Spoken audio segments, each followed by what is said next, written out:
We have returned, my dear friends in space, to bring you the next exciting match of the 10th Alliance Tournament. Day 3, Losers Day. All of today's teams have lost their first match last week. I am Zastro, here with the commander of space pilots, Lazarus Tellraven. For this match, we have Kill It With Fire going up against Red.OverLord. Both of these teams have 10 points coming in from last week's matches. So what did they bring here today, Laz? You have the Red.OverLord's team, who brought a mirror copy of the Pandemic Legion team last weekend, which is Sleipnir, 3 Cyclones, 2 Griffins, versus the Kill It With Fire team, which is Curse, and Eros, Oracle, and 3 Inyos. This sledgehammer setup that PL came up with last weekend that Red.OverLord's using is going to be I think it's going to actually be able to rip apart these ships on the other side, because this is what they use. We see the Red.OverLord team warp in appropriately at 0 on the beacon, but the Kill It With Fire team, about 30. They're trying to stay away. And as the match gets underway, the Kill It With Fire team is turning around and running away from the center of the arena, while the Red.OverLord ships rush in to tackle. Yeah, they're going to go straight for this Curse, get those newts off the field, and with those newts off the field, they'll be able to run their MWDs longer, keep their hardeners on, and just soak up more damage. And just the amount of DPS from these 4 autocannon ships is going to quickly overpower the Soneros. Yeah, immediately they look like they try to pop a couple of those Griffins, get their frigates off the field right off the bat, but that ROL Griffin fled to the bottom of the arena, and he managed to evade getting blown up right here off the bat. And now the battle cruisers from Red.OverLord have gotten on top of the Kill It With Fire ships and are putting their DPS on. And we got the tracking disruptors from the Curse, which does have a bonus for tracking disruptors being applied to the couple of the Cyclones now and the Sleipnir. You're seeing a mix of ECM, probably most likely from the Inyos.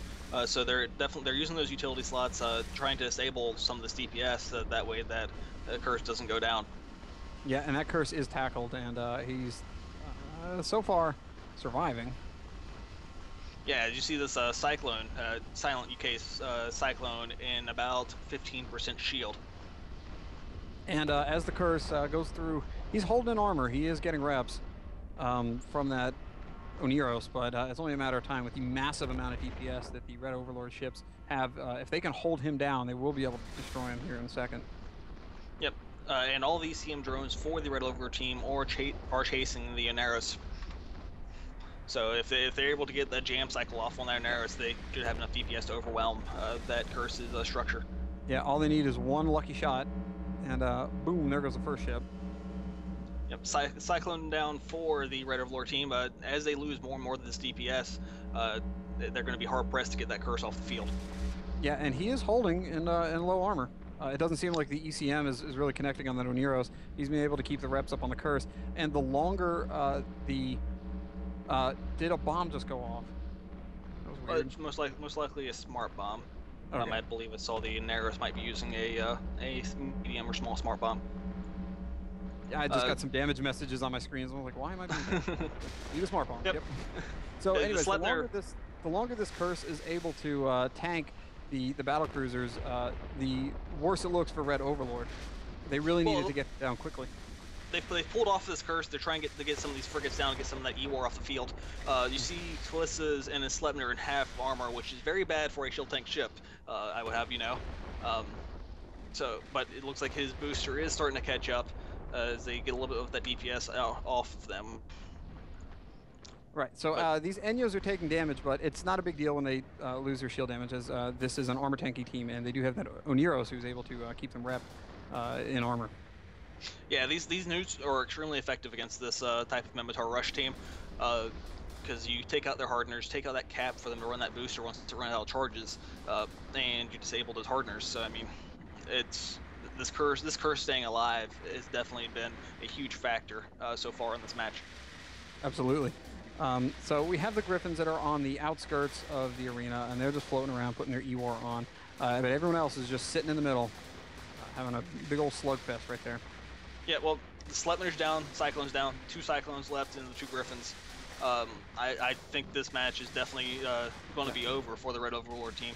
Red.OverLord's inability to break those tanks with the sledgehammer right at the beginning of the match just spells doom for them. They can't outlast the Kill It With Fire team having that logistics to keep everyone alive.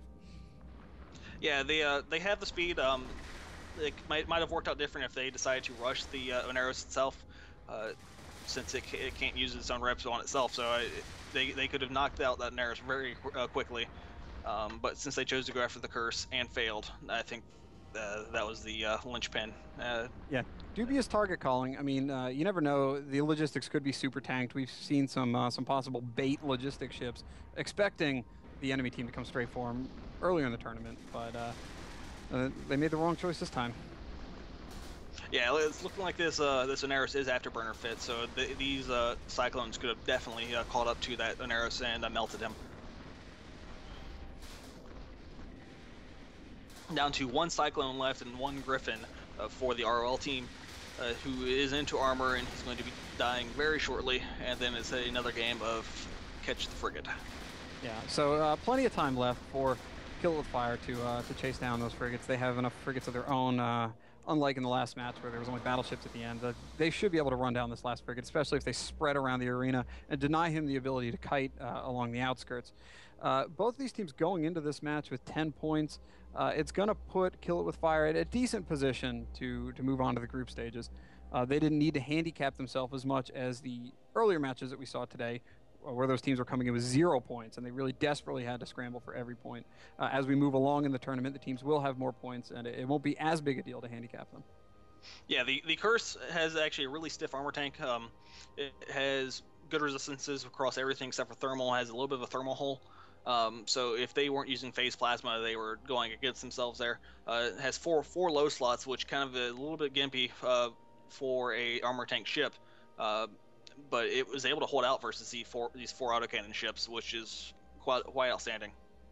Yeah, that's another thing that it can be a big deal in having Minmatar ships. Minmatar ships have a lot of flexibility in choosing their damage types, so they're not as crippled if the enemy team they're facing just happens to have natural resistances against their damage type. For example, every time we see an Amar ship, it seems like they're going up against Sleipnirs, which have very strong EM resistances. Well, what is also odd is they also Kill With Fire brought the exact same setup last weekend. So I guess maybe ROL didn't look back at the footage to see what they were bringing, or they thought that they would be able to hammer through with this setup. I don't necessarily think that just because you see what a team brought last week that you can expect them to bring it the following week.